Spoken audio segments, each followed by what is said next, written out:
conclude, ladies and gentlemen, and I'm aware, of course, that I've forgotten so many difficult situations. Du Venezuela from au cœur de l'Afrique, Venezuela en to the passant heart of par Africa, tant de tensions océaniennes. Je voudrais so many conclure other en parlant tensions de nos in Oceania. institutions. I J'entends want to beaucoup talk de voix about our s'élever institutions. I hear a pour dire qu'au lot fond, les Nations of Unies, c'est à people mettre à la say poubelle. that what Ça ne sert what we plus à need to rien, do vous y to the arrivez UN bien, is on just n'arrive throw pas à it in the régler bin. les conflits. There's no point in it. We can't resolve Ayons en conflicts. la Why do we matière have it? So une impatience here, constructive. let's show Ayons de a l'impatience, je l'ai avec constructive vous, on ne kind peut of pas se impatience. satisfaire And de we ne pas savoir can't régler les choses. just be satisfied Mais with not soyons being able clairs, to les resolve things. responsables But sont là.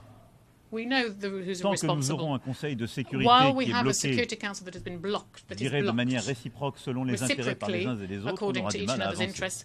Well, that's still the case. Est-ce qu'il y We'll a be un able to meilleur make système? progress. Je ne le Is there a crois pas. better system? I don't Et donc think rendons so. simplement ces Nations Unies let's plus make efficaces. the UN more D'abord, efficient. en les rendant peut-être Firstly, plus représentatifs. perhaps C'est making pourquoi them la more France, representative. And that's why France, je le redis ici, est as I favorable à reiterate ce que here, le is in Conseil de favour sécurité soit of élargi. the Security Council L'Allemagne, being le Japon, expanded. l'Inde, le Germany, Brésil Japan, devraient en être India, des Brazil membres should permanents, be permanent members, de même que 2 pays much like que l'Afrique two, désignerait pour la représenter.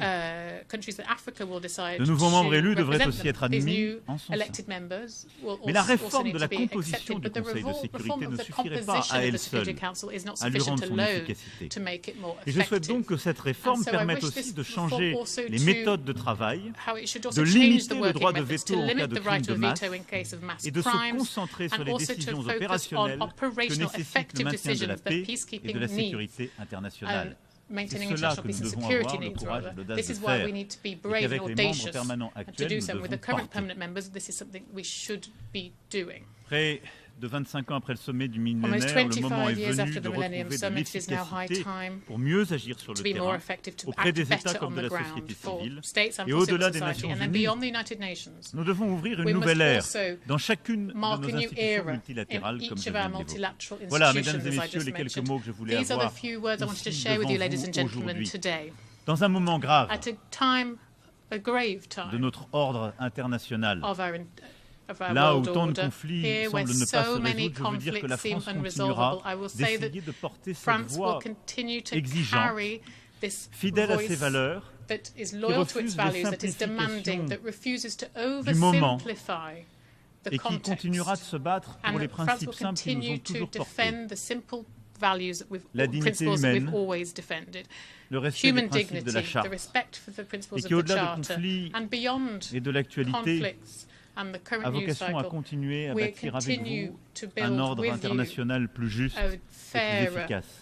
Telle sera notre voie, toujours singulière, aux côtés de nos amis, nos alliés, mais libre aussi, parfois de dire non, quelquefois de refuser le cynisme du moment ou les évidences qui n'en sont pas. Je vous remercie pour votre attention. Thank you very much for your attention. On behalf of the Assembly, I wish to thank the President of the French Republic. We have heard the last speaker in the general debate for this meeting. The 10th plenary meeting to continue with the general debate will begin at 3 p.m. The meeting is adjourned.